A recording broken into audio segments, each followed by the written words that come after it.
വിജയേട്ടാ നമസ്കാരം. നമസ്കാരം. വിജയേട്ടാ, ഇത്തവണത്തെ എലക്ഷൻ ആര് തൂക്കി എന്നുള്ളൊരു ചോദ്യത്തിന് സോഷ്യൽ മീഡിയ ഒന്നടങ്കം, ഈവൻ സുഡാപ്പികൾ പോലും പറയുന്ന ഒരു കാര്യമുണ്ട്. അത് ബി ഗോപാലകൃഷ്ണനാണ് തൂക്കിയത് എന്നുള്ളതാണ്. കാരണം നമ്മളൊരു മണ്ഡലത്തിൽ വന്ന് നിൽക്കുമ്പോൾ ആ മണ്ഡലത്തിൽ നമ്മൾക്ക് വിജയസാധ്യത ഇല്ല എന്നുള്ളൊരു മണ്ഡലം ഇളക്കി മറിക്കാൻ ചെറിയൊരു കഴിവൊന്നും പോരാ. ബി ഗോപാലകൃഷ്ണൻ നമുക്കറിയാം, ചാനൽ ചർച്ചകളിലൂടെ ബി ജെ പിയിൽ ഉയർന്നു വന്ന ഒരു നേതാവാണ്. ആഹ് താ- എന്താണ് തരക്കേടില്ലാത്ത രീതിയിൽ സംസാരിക്കുന്ന ഒരു നേതാവാണ് എന്നുള്ള അഭിപ്രായമാണ് എനിക്കുള്ളത്. പക്ഷേ അദ്ദേഹം ഇത്തവണ ഗുരുവായൂർ ചെന്ന് ആദ്യം നടത്തിയ പ്രസ്താവന എന്ന് പറയുന്നത്, എന്തുകൊണ്ട് ഒരു ഹിന്ദു MLA ഇല്ല?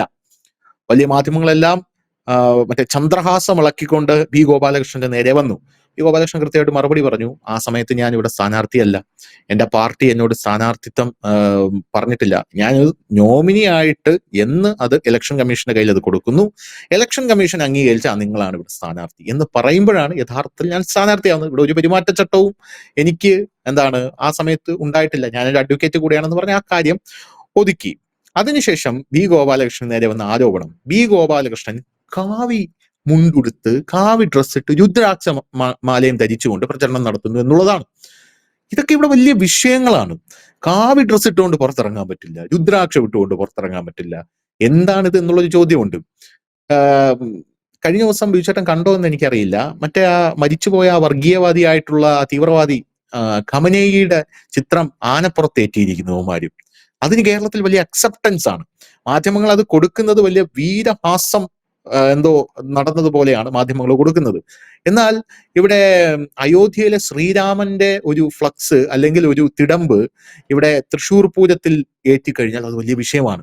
എന്നാൽ ഇതിനൊരു വിഷയമല്ല. അപ്പൊ ഇതിനൊക്കെ ഇതൊരു ആരും തൊടാത്തൊരു മേഖലയാണ്. കാരണം മതേതരത്വം എന്ന് പറഞ്ഞ ഒരു സംഭവം, വൺ വേ ട്രാഫിക് ആയിരുന്ന ഒരു സാധനത്തിനെ ജസ്റ്റ് ഒന്ന് തൊടുമ്പോൾ ഇവർക്കുണ്ടാകുന്ന ആ ഒരു അസ്വസ്ഥതയുണ്ടല്ലോ. രണ്ടാമത് ബി ഗോപാലകൃഷ്ണൻ ഇങ്ങനെ വന്നു. മൂന്നാമത് ബി ഗോപാലകൃഷ്ണൻ വന്ന രീതി എന്ന് പറയുന്നത് അതിഗംഭീരമായിരുന്നു. ഗംഭീരം എന്ന് തന്നെ പറയണം. അതായത് ഇതിൽ PR-ഉം കാര്യങ്ങളും ഉണ്ടോ എന്ന് എനിക്കറിയില്ല. കഴിഞ്ഞ ദിവസം നമ്മുടെ പിണറായി വിജയൻ സുജിത് ഭക്തനുമായിട്ടിരിക്കുന്ന ഒരു പോഡ്കാസ്റ്റിൽ സുജിത് ഭക്തൻ പറഞ്ഞു കൊടുക്കുകയാണ്, CMA ഇങ്ങനെ പറയൂ, ഇങ്ങനെ പറഞ്ഞാൽ നമുക്ക് അങ്ങനെ ഉണ്ടാകും, അങ്ങനെ ഉണ്ടായിക്കഴിഞ്ഞാൽ നമുക്ക് വളരെ റീച്ച് കിട്ടും എന്ന് സുജിത് ഭക്തൻ പറയണം. ഈ കടക്ക് പുറത്ത് നിന്ന് CM പറഞ്ഞത് വളരെയധികം മോശമായി പോയി, കേറി വാടാ മക്കളെ എന്ന് പറഞ്ഞു കഴിഞ്ഞാൽ അത് ഹിറ്റാവും. സുജിത് ഭക്തന്റേതായിട്ടുള്ള താല്പര്യങ്ങളുണ്ട്, അയാൾക്ക് ഹിറ്റാവാം എന്നുള്ളൊരു താല്പര്യം. പക്ഷേ PR എന്നുള്ള നിലയിൽ ഈ വീഡിയോ വളരെയധികം ചർച്ച ചെയ്യാം. പക്ഷെ ഇവിടെ ഇതൊന്നുമല്ല വിഷയം. ഈ BJP നേതാക്കൾ വരുമ്പോൾ ഈ BJP നേതാക്കൾ ആരും തന്നെ ചോദ്യങ്ങളൊന്നും അങ്ങോട്ടൊന്നും എഴുതി കൊടുക്കാറൊന്നുമില്ല. ഇത് ചോദിക്കൂ അത് ചോദിക്കൂ, ആ ലൈവായിട്ടുള്ള ചോദ്യങ്ങളാണ്, ലൈവായിട്ടുള്ള മറുപടികളാണ് വരുന്നത്. കഴിഞ്ഞ ദിവസം നമ്മുടെ ബി ഗോപാലകൃഷ്ണന്റെ ഒരു പോസ്റ്റർ, അവിടെ പോസ്റ്റർ അടിച്ചു വെച്ചിരിക്കുകയാണ് ബി ഗോപാലകൃഷ്ണൻ, കണ്ടോ? ഇതാണ് പോസ്റ്റർ, നിങ്ങൾ ഇത് കാണുന്നില്ലേ എന്നുള്ളതാണ് ബി ഗോപാലകൃഷ്ണന്റെ പോസ്റ്റർ. എന്നിട്ട് അദ്ദേഹം അതിനകത്ത് ഒന്നും പറയുന്നില്ല. ഗുരുവായൂരിലെ MLA-മാരുടെ ഒരു ലിസ്റ്റ് ഇട്ടിരിക്കുന്നു. 1977 മുതൽ 2021 വരെ BVS തങ്ങൾ, PKK Bava, Abubakar, Kunju Muhammad, Abdul Khader, NK Akbar. 2026 question mark. എന്നിട്ട് ഇപ്പുറത്തെ സൈഡിൽ ഇത് മാറണം, മാറ്റത്തിനായി 50 വർഷത്തെ അവഗണന മാറണമെന്ന് പറയുന്നു. സ്വാഭാവികമായിട്ടും ഇത്രയും നാൾ ഈ MLA-മാരെല്ലാം ഭരിച്ചു, ഇനി ഒരു BJP MLA വരട്ടെ എന്നുള്ളൊരു മാറ്റം ആയിക്കൊള്ളട്ടെ എന്നുള്ള രീതിയിലാണ് ഇതിനെ വ്യാഖ്യാനിക്കേണ്ടത്. പക്ഷേ നമ്മുടെ സുഡാപ്പി സുഹൃത്തുക്കൾ ഇതിനെ വ്യാഖ്യാനിക്കുന്നത് വളരെ രസകരമായിട്ടാണ്. അവര് ഡിസെക്ട് ചെയ്യാണ്. ലോകേഷ് കനകരാജിന്റെ LCU യൂണിവേഴ്സിറ്റി പോലും ഇത്രയും നല്ല ഡിസെക്ഷൻ ഞാൻ കണ്ടിട്ടില്ല. സുഡാപ്പികളുടെ പോസ്റ്റുകൾ വളരെ പ്രചരിക്കുന്ന ഒരു പോസ്റ്റ് എന്റെ ഒരു ശ്രദ്ധയിൽപ്പെട്ടു. അത് എഴുതിയത് ആരാണെന്ന് എനിക്കറിയില്ല. അവർ പറയുന്നത്, നിങ്ങൾ ഈ പോസ്റ്റർ കണ്ടോ, ഒരു ഭാഗത്ത് പച്ചക്കളറിൽ മുസ്ലിം MLA-മാരുടെ പേരുകൾ എഴുതിയിരിക്കുന്നു, മറുഭാഗത്ത് കാവി നിറത്തിൽ ഗോപാലകൃഷ്ണന്റെ ചിത്രം വച്ചിരിക്കുന്നു. ഇവർ ആക്ച്വലി ചെയ്യുന്ന മലയാളികളെ മണ്ടന്മാരാക്കിക്കൊണ്ടിരിക്കുകയാണ്. അതായത് മലയാളികൾ BJP നേതാക്കളെ ട്രോളുന്നു. ഈ ട്രോളുകളിലൂടെ ഇവർ വളരുകയാണ്, അതിഭീകരമായിട്ട് ഇവർ ട്രോളുകളിലൂടെ വളരുകയാണ്. ട്രോളുകളിലൂടെ വളരുക എന്ന് പറയുമ്പോൾ അതിന്റെ ഒരു രസകരമായിട്ടുള്ള ഒരു ഫാക്ട് കൂടെ അയാൾ പറയുന്നുണ്ട്. നല്ല പോസ്റ്റാണ് കേട്ടോ, പക്ഷെ അതെനിക്ക് ഇഷ്ടപ്പെട്ടു. രസകരമായിട്ടുള്ള ഫാക്ട് അയാൾ പറയുന്നത്, ഒരു മണ്ഡലത്തിൽ ഒരു BJP സ്ഥാനാർത്ഥി നിന്നാൽ ആ അറിയാം, അയാൾ ജയിക്കണമെന്നില്ല, പക്ഷെ അയാൾ എല്ലാവർക്കും അറിയാം, സുപരിചിതനാണ്. പക്ഷെ അവിടെയുള്ള UDF സ്ഥാനാർത്ഥി LDF സ്ഥാനാർത്ഥി ആരാണെന്ന് ചോദിച്ചാൽ നമുക്ക് വിക്കിപീഡിയ തപ്പേണ്ടി വരും. അതാണ് അവിടുത്തെ സ്ഥിതി എന്ന് പറയുന്നത്. ഇപ്പൊ ഈ പോസ്റ്റർ തന്നെ നിങ്ങൾ നോക്കൂ. ഈ പോസ്റ്റർ തന്നെ നിങ്ങൾ നോക്കി കഴിയുമ്പോൾ മനസ്സിലാകുന്ന ഒരു കാര്യം എന്ന് പറയുന്നത്, ഈ പോസ്റ്റർ ഒരാൾ അതുവഴി കൂടെ പോകുമ്പോൾ ആ പോസ്റ്റർ അയാൾ ഒരു തവണ കാണും. അയാൾ ആക്ച്വലി അത് കാണും, ഒരു കാതി കൂടെ കേട്ട് മറ്റൊരു കാതി കൂടെ കളയും ഈ ഇത് വായിച്ചിട്ട്. ആം, രണ്ടാമത്തെ വട്ടം പോകുമ്പോൾ ഇയാൾ ഒന്ന് നിരീക്ഷിക്കും ഈ പോസ്റ്റർ. മൂന്നാമത്തെ വട്ടം പോകുമ്പോൾ നിരീക്ഷിക്കുന്നതിനോടൊപ്പം ഇയാൾ ഒന്ന് ചിന്തിക്കും, ഇത് ശരിയാണല്ലോ എന്നുള്ള രീതിയിൽ ചിന്തിക്കും. നാലാമത്തെ വട്ടം പോകുമ്പോൾ കുറച്ചുകൂടെ സീരിയസ് ആയിട്ട് ചിന്തിക്കും. ഇതിനൊക്കെ ദൂരവ്യാപകമായിട്ടുള്ള പ്രത്യാഘാതങ്ങളുണ്ട്. അതാണ് ബി ജെ പിയുടെ സ്ട്രാറ്റജി എന്നാണ് ഇവര് പറയുന്നത്. അത് എന്താ സത്യമാണെന്നാണ് എനിക്കും തോന്നുന്നത്. യഥാർത്ഥത്തിൽ ആ അർത്ഥത്തിൽ നോക്കുകയാണെങ്കിൽ ബി ജെ പിയുടെ PR വർക്ക് എന്ന് പറയുന്നത്, ഇപ്പോൾ നമുക്കറിയാം നരേന്ദ്രമോദിയൊക്കെ 2014 അധികാരത്തിൽ വന്നത് സോഷ്യൽ മീഡിയയുടെ പിൻബലത്തോടു കൂടി മാത്രമാണെന്ന് നമുക്കറിയാം. BJP-യും ഇപ്പോ കേരളത്തിൽ അവലംബിച്ചുകൊണ്ടിരിക്കുന്ന അതേ മോദി അവലംബിച്ച അതേ സ്ട്രാറ്റജിയാണ് അവലംബിച്ചുകൊണ്ടിരിക്കുന്നത് എന്നാണ് എനിക്ക് മനസ്സിലാകുന്നത്. യഥാർത്ഥത്തിൽ ഈ സോഷ്യൽ മീഡിയ ഒരു യുദ്ധക്കളമായി മാറുകയാണോ? ഇനി BJP നിങ്ങൾ ട്രോളരുത് കേട്ടോ എന്നാണ് ഇവർ പറയുന്നത്. BJP ദേവിയെ നിങ്ങൾ ട്രോളരുത്, ട്രോളിക്കഴിഞ്ഞാൽ ഇവര് ഫേമസ് ആവും. കാരണം ട്രോളി ഇവര് നാട്ടുകാർക്കിടയിലേക്ക് ഇവര് സുപരിചിതരാകും. എന്നിട്ട് പിന്നെ ഇവർ എന്ത് പറഞ്ഞാലും അതെല്ലാ മാധ്യമങ്ങളും ഏറ്റുപിടിക്കും, അത് ജനങ്ങൾക്കിടയിലേക്ക് എത്തും, ജനങ്ങൾ ചിന്തിക്കും. സംഭവം ഈ പോസ്റ്റർ ബിജേട്ടാ നമ്മൾ നോക്കുമ്പോ എന്താ, ഈ നിങ്ങൾ ഇത് കാണുന്നില്ലേ എന്ന് B. ഗോപാലകൃഷ്ണൻ ചോദിച്ചിരിക്കുന്ന ഈ കാര്യം സത്യമല്ലേ എന്ന് ചിന്തിക്കും. അതായത് ഇത്രയും കാലം ഇത്രയും MLA മാര് 2026 ആയപ്പോ ഗുരുവായൂർ മണ്ഡലത്തിൽ എന്തുകൊണ്ട് ഇത് പോസ്റ്ററിൽ ഇത്രേ പറയുന്നുണ്ടെങ്കിലും ചിന്തിക്കുന്ന ആൾക്കാർ വിചാരിക്കും, ഈ പേരൊക്കെ വായിക്കും, BVS തങ്ങൾ അയ്യോ മുസ്ലിം, PKK ബാവ മുസ്ലിം, അബൂബക്കർ മുസ്ലിം, കുഞ്ഞു മുഹമ്മദ്, എന്തുകൊണ്ട് ഒരു ഹിന്ദു MLA ഇവിടെ ഇല്ല എന്ന് അവർ ചിന്തിച്ചു പോയാൽ അവിടെ തീരും മതേതരത്വം എന്നുള്ളതാണ് ഇവരുടെ പ്രശ്നം എന്ന് പറയുന്നത്. എന്തുകൊണ്ട് അതെ, ഈ മിക്കവാറൊക്കെ BJP-യുടെ സ്ഥാനാർത്ഥികൾ എനിക്ക് കഴിഞ്ഞ തെരഞ്ഞെടുപ്പ് മുതലാണ് നമ്മൾ കണ്ടിരിക്കുന്നത്. ഈ A ക്ലാസ് മണ്ഡലത്തിലെ സ്ഥാനാർത്ഥികളെയൊക്കെ അവർ നേരത്തെ നിശ്ചയിക്കും, അവരോട് അവിടെ പ്രവർത്തിക്കാൻ പറയും. അത് അവർ ഇലക്ഷനൊക്കെ 1 മാസമോ 2 മാസമോ ഇല്ല 6 മാസമോ മുമ്പൊക്കെ പ്രവർത്തിക്കും. ഇപ്പൊ നമ്മുടെ ഷോൺ ജോർജ് പാലയിൽ ഒരു 2 മാസമായിട്ട് പ്രവർത്തിക്കുന്നുണ്ട്, ഇലക്ഷൻ ഡിക്ലെയർ ചെയ്തതിനു മുമ്പ്. നേമത്ത് ശ്രീ രാജീവ് ചന്ദ്രശേഖർ പ്രവർത്തിക്കുന്നുണ്ട്.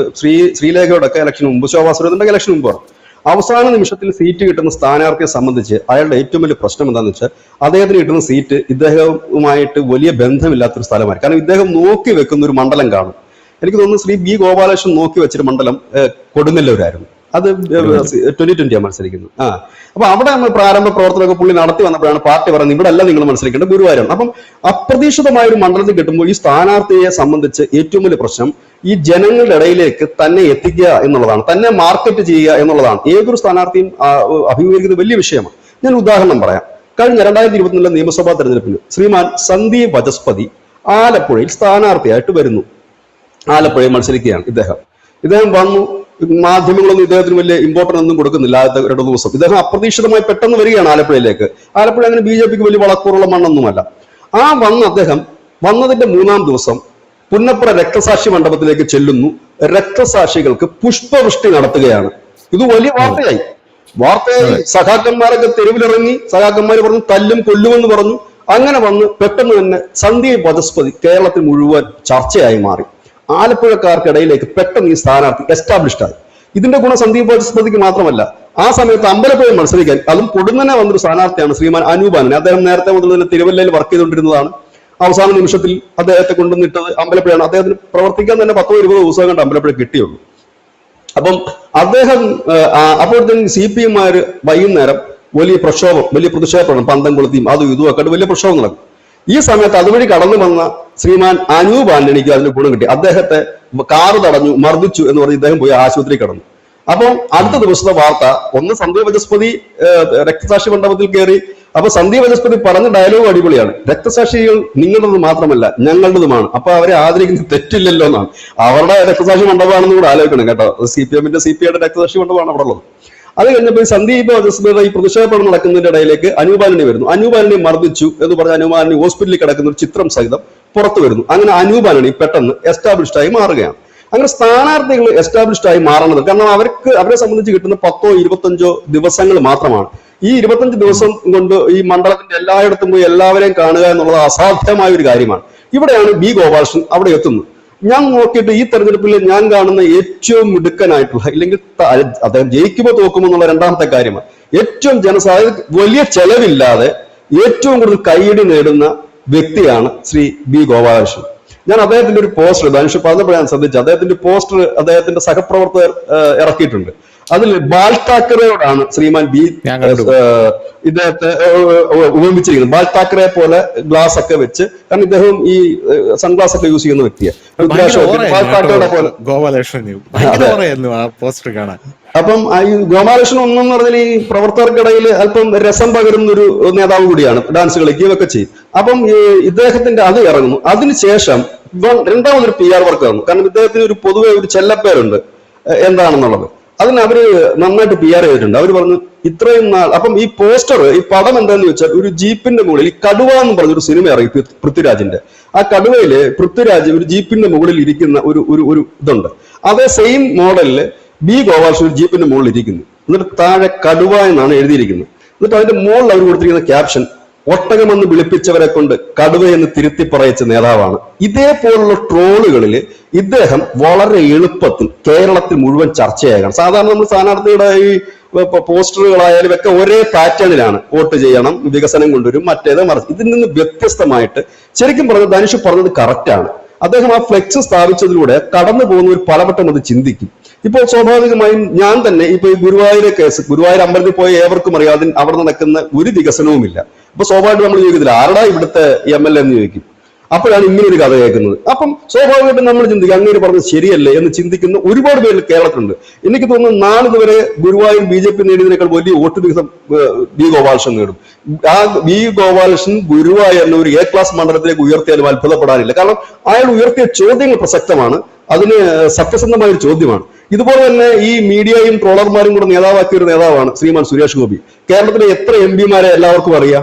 പക്ഷെ തൃശ്ശൂരിന്റെ MP ആരാണെന്നൊന്ന് ചോദിച്ചു നോക്കിയാൽ നാട്ടിലിറങ്ങിയിട്ട് കൊച്ചു കുട്ടി വരെ പറയും സുരേഷ് ഗോപിയാണെന്ന് പറയും. കാരണം ഡെയിലി സുരേഷ് ഗോപിയെ കുറിച്ച് വാർത്തയാ. സുരേഷ് ഗോപി തുമ്മി, സുരേഷ് ഗോപി പപ്പടം മേടിച്ചില്ല, സുരേഷ് ഗോപി കൈ കഴുകിയില്ല, കൈ കഴുകി, ഇങ്ങനെയൊക്കെ. മേയർ പിന്നെ വി രാജ് പിന്നെ വേറൊരു കാര്യമുണ്ട്, അദ്ദേഹത്തിന്റെ വർക്കിലൂടെയാണ്. ഇത് ട്രോളിലൂടെ നേതാവായവരുടെ കഥയാണ് ഞാൻ ഈ പറയുന്നത്. വി രാജേഷ് പിന്നെ അദ്ദേഹം ചെയ്യുന്ന നല്ല കാര്യങ്ങളാണ് വാർത്തയായിട്ട് വരുന്നത്. ഇവിടെ അങ്ങനെയല്ല. ഇദ്ദേഹം ഇവരുടെ ഈ നടന്നു പോകുമ്പോഴൊക്കെ ട്രോളാൻ വേണ്ടിയിട്ട്, ഇവരെ നശിപ്പിക്കാൻ വേണ്ടിയിട്ട് ചെയ്യുന്ന വാർത്തകളാണ് ഇവർക്ക് ഗുണമായിട്ട് മാറിക്കൊണ്ട്. കാരണം സുരേഷ് ഗോപിക്ക് 10 പൈസ ചെലവില്ലാതെ എന്നും മാധ്യമങ്ങളിൽ അദ്ദേഹം നിറഞ്ഞു നിൽപ്പുണ്ട്. കാരണം അദ്ദേഹം ചെല്ലുമ്പോൾ ഈ ട്രോളർമാരെല്ലാം ക്യാമറ തൂക്കിക്കുന്ന ഇദ്ദേഹത്തിന് പറയുകയാണ് ഇദ്ദേഹം എന്ത് ചെയ്യുന്നു, ഏത് ചെയ്യുന്നു എന്നൊക്കെ നോക്കിക്കൊണ്ട്. എന്നിട്ട് ഇവരൊരു വാർത്ത അങ്ങ് പടച്ചു വിടുന്നു. ഇതോടുകൂടി അദ്ദേഹം ഹീറോ ആയി മാറുകയാണ്. ഇനി അടുത്ത ഒരു കാര്യത്തിലേക്ക് വന്നു കഴിഞ്ഞാൽ, നിലവിൽ മുൻകാലങ്ങളിൽ അപേക്ഷിച്ച് നമ്മൾ സോഷ്യൽ മീഡിയ നോക്കിക്കഴിഞ്ഞാൽ ഇടതിനും വലതിനും വലിയ അക്സെപ്റ്റൻസ് ഒന്നും കിട്ടുന്നില്ല. കാരണം അവരുടെ സ്ഥിരം പാറ്റേണിലുള്ള കുറെ ഉടായ്പകളല്ലാതെ പ്രത്യേകിച്ച് ഒന്നുമില്ല. ഇടതുപക്ഷത്തിനാണെന്നുണ്ടെങ്കിൽ വികസനത്തിന്റെ ഒരു പിക്ചർ പോലും അവർക്ക് കാണിക്കാനില്ല. ഒരു പടം കാണിക്കണ്ടേ? എവിടെങ്കിലും ഇവിടെ ഞങ്ങൾ ഈ സ്ഥാപനം വെച്ച് കാണിക്കാനില്ല. കോൺഗ്രസിനാണെങ്കിൽ ആകെ കാണിക്കാനുള്ളത് പച്ചക്കളറിൽ ഒരു പോസ്റ്റർ, അതായത് മുസ്ലിംസിനെ സൂചിപ്പിക്കാനാണ്. പിന്നെ പള്ളിയിലെ വികാരിമാരുമായിട്ട് ചേർന്ന് നിൽക്കുന്ന പടം, അത് ക്രിസ്ത്യൻസിനെ സൂചിപ്പിക്കാനാണ്. പിന്നെ ചിലരൊക്കെ ചന്ദനക്കുറി ഇടുന്നു, ചന്ദനക്കുറി ഇട്ടുകൊണ്ട് ഇടത്തോട്ട് മുണ്ടെടുത്ത വിഷാരടി, ഇങ്ങനെയൊക്കെയാണ് കുറെ ഊളത്തരങ്ങൾ കാണിക്കുന്നത്. ഇതൊക്കെ സ്ഥിരം ജനം കണ്ടുമെടുത്ത ഒരു പാറ്റാണ്. രാഹുൽ ഗാന്ധി പോലും ഉപേക്ഷിച്ചിട്ടുള്ള ഒരു പാറ്റാണ് ഇത്. കാരണം കഴിഞ്ഞ ലോക്സഭാ തെരഞ്ഞെടുപ്പിൽ രാഹുൽ ഗാന്ധി ഡീസന്റ് ആയിരുന്നു. അതിന് മുമ്പ് വരെയുള്ള ലോക്സഭാ തെരഞ്ഞെടുപ്പിൽ രാഹുൽ ഗാന്ധിയും പ്രിയങ്ക ഗാന്ധിയും കാവി വസ്ത്രങ്ങളിട്ട് ചന്ദനക്കുറി വിട്ട് നടക്കും. ഞാൻ ഹിന്ദുവാണ്, കാശ്മീരിൽ ഹിന്ദു പണ്ഡിറ്റാണെന്ന് പറയും. എന്നിട്ട് അജ്മീർ ദർഗയിൽ പോകുന്നു, അവിടെ ചെല്ലുമ്പോൾ തൊപ്പി ധരിക്കും, ഞാൻ മുസ്ലിം ആണെന്ന് പറയും. ഇനി ഇപ്പുറത്ത് വരുമ്പോൾ പറയും ഞാൻ ക്രിസ്ത്യാനിയാണെന്ന് പറയും. അങ്ങനെ ഫാഷൻ ഇതായിരുന്നു, ഫാൻസി ഡ്രസ് ആയിരുന്നെങ്കിൽ അവര് പോലും ഉപേക്ഷിച്ച പഴഞ്ചൻ സമ്പ്രദായങ്ങളാണ് ഇപ്പോഴും ഇടത് വലത് മുന്നണികൾ സോഷ്യൽ മീഡിയയിൽ വെക്കുന്നത്. അത് മാത്രമല്ല ഒരു അക്സെപ്റ്റൻസ് അവർക്ക് കിട്ടുന്നില്ല. BJPയുടെ നല്ല രീതിയിലുള്ള പ്രചരണമാണ്. ഇന്നലെ ഞാൻ കണ്ട മറ്റൊരു കാര്യം, ശ്രീമതി ശോഭാ സുരേന്ദ്രൻ അവരുടെ ഇലക്ഷൻ പ്രചരണമൊക്കെ കഴിഞ്ഞ് രാത്രിയിൽ അവർ പോലീസ് സ്റ്റേഷനിലേക്ക് SP ഓഫീസിലേക്ക് ഒരു മാർച്ച് നടത്തുന്നു. ലൈവാണത്. SP ഓഫീസിലേക്ക് അവരും മഹിളാ മോർച്ചയും കൂടെ ഒരു മാർച്ച് നടത്തുന്നു. 2 മണിക്കൂറോളം അവരവിടെ കുത്തിയിരിക്കുന്നു. അവർ ഉയർത്തിയ പ്രശ്നം ഈ പെണ്ണുപിടി കേസാണ്. അവിടെ അവർ ഷാഫിക്കെതിരെയും വലിയൊരു ആരോപണം ഉന്നയിച്ചിട്ടുണ്ട്. അത് ജനങ്ങളുടെ മനസ്സിൽ എത്തിക്കാൻ അവർക്ക് കഴിഞ്ഞു. അതായത് അവരുടെ ഇലക്ഷൻ വർക്ക് കഴിഞ്ഞിട്ട് കിട്ടിയ സമയത്താണ് അവരത് യൂട്ടിലൈസ് ചെയ്തത്. എത്തിക്കാൻ കഴിഞ്ഞു എന്നുള്ളതാണ് മറ്റൊരു കാര്യം. കൃത്യമായി തന്നെ ഇവർ ഇലക്ഷൻ പ്രചരണത്തിന് പോകുന്നുണ്ട്. അതുകൊണ്ടാണ് നമ്മൾ പറയുന്നത്, നമ്മൾ തുടക്കം മുതലേ പറയുന്നുണ്ട് 30 മണ്ഡലങ്ങളിൽ ഹൈ പൊട്ടൻഷ്യലാണ് BJPക്ക്. അവിടെ BJPക്കാർ എങ്ങനെ പ്രവർത്തിക്കുന്നു എന്നതനുസരിച്ചിരിക്കും. അതിലൊന്നും ഗുരുവായൂരൊന്നും ഇല്ല കേട്ടോ. ഈ 30 മണ്ഡലങ്ങളില് BJP-ക്കാർ എങ്ങനെ പ്രവർത്തിക്കുന്നു അതനുസരിച്ച് ഇരിക്കും ജയപരാജയങ്ങളോ രണ്ടാം സ്ഥാനത്തെത്തലോ എന്നുകൂടി നമ്മൾ പറയുകയുണ്ടായി.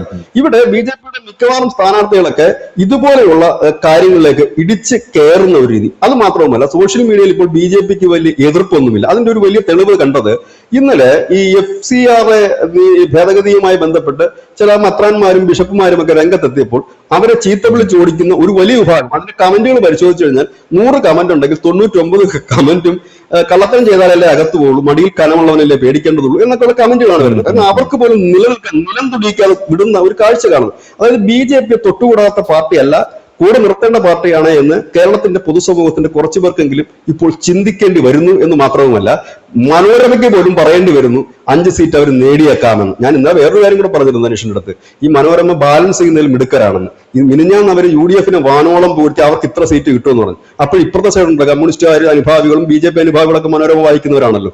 അവരുടെ വായന കുറഞ്ഞാതിരിക്കാൻ വേണ്ടിയിട്ട് BJP-ക്ക് ഒരു 5 സീറ്റും കൊടുത്തു. പിന്നെ ഇടതുപക്ഷത്തിന് കുറെ അധികം സീറ്റ് തെക്കോട്ട് വന്നപ്പോഴും കൊടുത്തു. അതവരുടെ ബാലൻസിങ് പണിയാണ്. പക്ഷെ ആ ഒരു രീതിയിലേക്ക് വന്നു.